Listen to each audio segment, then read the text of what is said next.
Welcome back to Eagles Draft Central. We're going to take a look at what the Eagles might do and assess the talent, going through all the players at edge and see if they're worthy of a pick or if they'll even freaking be there, what's realistic and what's not. First, we'll take an assessment of our coffers, look at who's on the roster, and man, there's quite some depth there. So we'll jump into the fray and see what's what. What's up? It's your boy Cintron coming back at you with another analysis video. And to kid you not, that's the real name. NFL Draft Ranking 2024. Edge defender. So to begin with, we've had a departure, a key one in Haason Reddick, but we are stocked to the brim with edge rushing guys. We have so much there. We got Brandon Graham, who's number 3 or 4 in the pecking order. We got Nolan Smith, who should be number 3 and 4. We got Josh Sweat, who's number 2. We got Bryce Huff, who's number 1. We got Zach Babam, who's 4th, maybe. It could be 5th. We got Julian Okora. See if he makes the roster. And we also have Terrell Lewis. So that's already 6 guys. We only have room for 1 or 2 more guys. And then we'll see, we'll throw the spaghetti to the wall and see what sticks. There's too much right there, right now. So people, having us drafting all these guys, adding, 2 guys or 3 guys, like 3rd round grade or higher. We don't even have the space for that, bro. Like, you got to see what these guys are going to, make of themselves throughout the summer and cull the herd eventually. But first, you got to assess what you have, and you already have too much. There's too many mouths to feed in this pass rush. So let's look at the talent that we have in the draft, a guy that we could look to add to that mix. All right, Jared Verse, let's go ahead and say it. If he slips to 22, I might as well just go ahead and turn in that card because he's a power rusher, has a good size, runs like a 4.6, heavy-handed, just a guy who knows how to get to the quarterback, and he's highly effective at what he does. But he can also play the edge. He's more of a prototypical 4-3 guy. Someone you would love to have. Continually get better, but if he slips that far, it makes it to us somehow, which I don't expect him to do. I expect him to go in the mid-teens at the latest. Maybe 17, 18. 17, I'll probably say like his cap. But yeah, that might be an easy move for us. After in 2025, next year, we would only have him, Nolan Smith, and then Bryce Huff on the roster. So Dallas Turner, another guy who, he's going to go even higher than Jared Verse, most likely. Could be a top 10 pick, could go to Atlanta first, or maybe even higher than that. But somewhere in between, I would say 12, 13 is like his cap. Guy who runs a 4.46, sub 250 guy, but he brings that explosive element off the edge. But he kind of mirrors too much of what we have already in a guy like Nolan Smith. But he's got more of the oomph. His numbers match up better than Nolan, so he's more of a, I guess, a proven guy coming into the league. But again, he's not going to make it anywhere close to us. This guy actually might, Leotu Latu, and I'm not big on him because that medical, man, just a first-round pick is a guy you should be damn sure about. And second round, I would potentially be okay with taking a look at him, but taking a flyer. But you spending a premium pick, you need to get certified value out of your first-round guys, whether that be for the future, the 2-3 year window, or in the immediate. But that value needs to be stamped with the approval. And he has great pass rush moves. He's probably the best pass rusher technician in this draft. That being said, what is he really going to give you, and for how long? Is his body going to hold up? Of course, he checked out the medicals at the combine, but you just, it's shaky. So I love the player, but, the medical also matters. Like, that's why Peyton Wilson is not going to be a first-round pick. If it wasn't for his medicals, I think he'd be certified to go in the first round as well. So this guy will go, but this could be later. And he could slip into the 20s because of, the concerns about him. Chop Robinson, man, if we had drafted Nolan last year, I would say, man, this would be the guy I want. Ran a 4.4, 250, so he's a little bit nastier than Nolan. Pause. And that he has a good play weight as well. But huge projection on potential because he only had 9 or 9.5 sacks in his college, years. I think the last 2 years at Penn State. And yeah, man, no, he did hard time, and you don't want that to be associated with your guy. But he definitely would be. It wouldn't be strange for us to pick him, but I think it would be strange for us to pick a guy again back-to-back years with, potential as their headline. And you got to go with someone who's more, certified. Keep saying that word, but yeah. All right, Braylon Trice. He's a try-hard guy, gets it done. I like the comparison to Bryce Huff. He finds the way to get it done. Not gonna wow you, but hey, a complementary piece, and we're looking for a guy to be that. I would love for a guy that that could eventually take over and be the guy, but and playing in Philly, I think we'll always have that as long as, especially Howie Roseman is leading the charge as the GM, searching for these guys. You want to complement the guys, and they don't all have to be the same guy, the same type, the same player, the same strengths and abilities.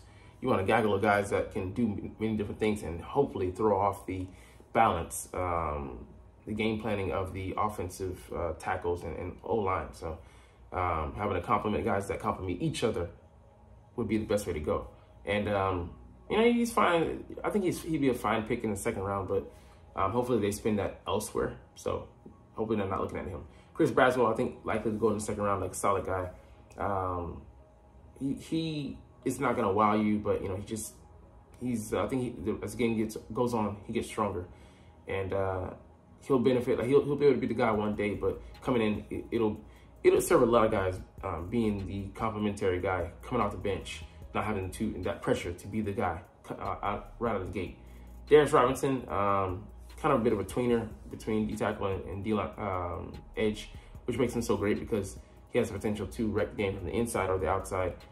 Didn't have the best numbers measurables, but he's a guy that knows how to get the job done, knows how to rush the passer, and can make you say his great size. He's a power rusher, and I don't think we have a guy like that. So that's what would make it great, having someone who offers edge, run stuffing ability, but can also throw a bit of at those offensive tackles.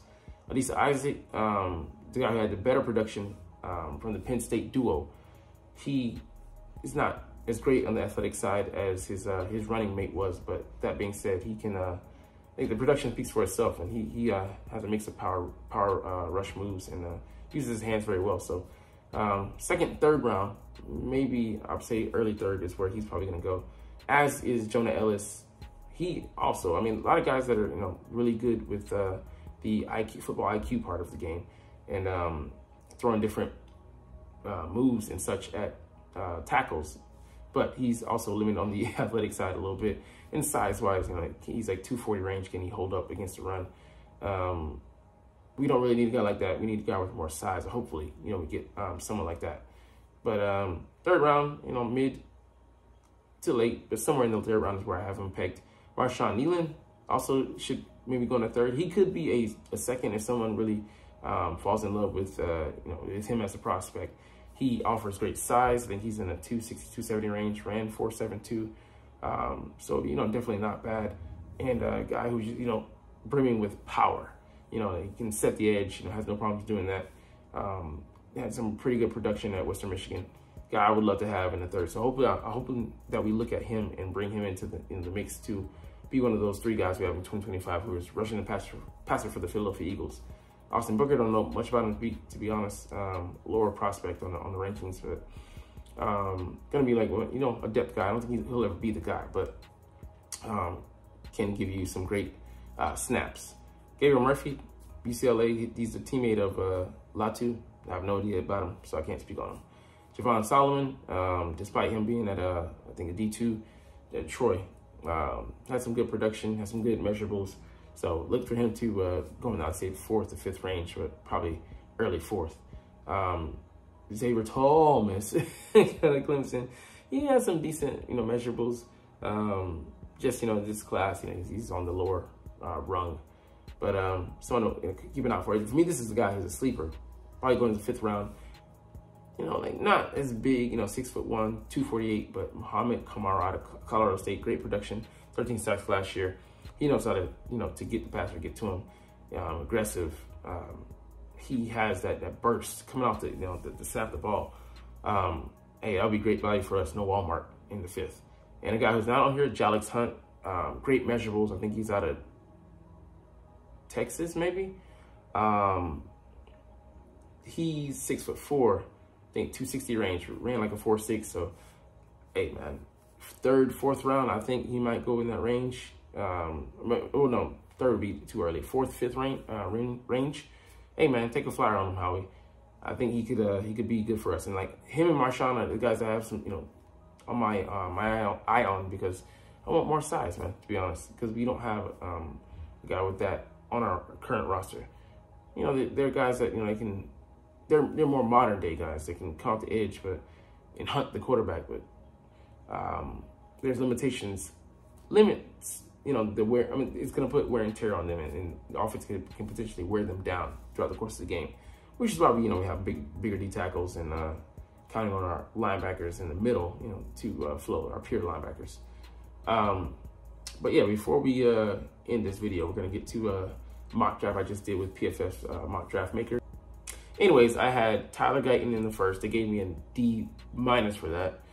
Don't know why, because I mean, it's not about the immediate future. It's about the value. Then I selected, after that, I selected TJ Tampa, great 2nd round pick, 50th overall. I didn't see him being there. I think they gave me an A- for that. You know, fixed our corner issues, and I think he might have some inside-outside versatility. But anyways, a huge corner to put out there on the boundary, 6'2", 200 pounds, ran in the 4.4 range, I think. So a solid addition in it, man. He would, I think he can work his way up to being a Pro Bowler. Not gonna start out outright, but man, he has some great measurables and some great size. You know, he can play man and zone. It can be a sticky cover guy.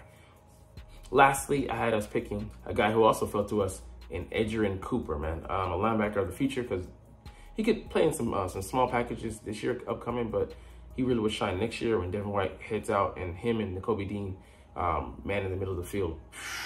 Man, you would love it. So man, those are my 3 picks. Can't show them to you, but you know, PFF'd me over. But that's all we're gonna get into today. But anyways, you're not even watching though, but it's all good because I love talking about the Eagles and I love making these videos. So we're gonna chunk the deuces officially. But as always, it's Fly Eagles Fly, and let's motherfucking go. Like, comment, share, subscribe if you want. Thanks for watching. Check me out at Cintron, Cintron Anime, Cintron Life, or Cintron Laughs, or other social media.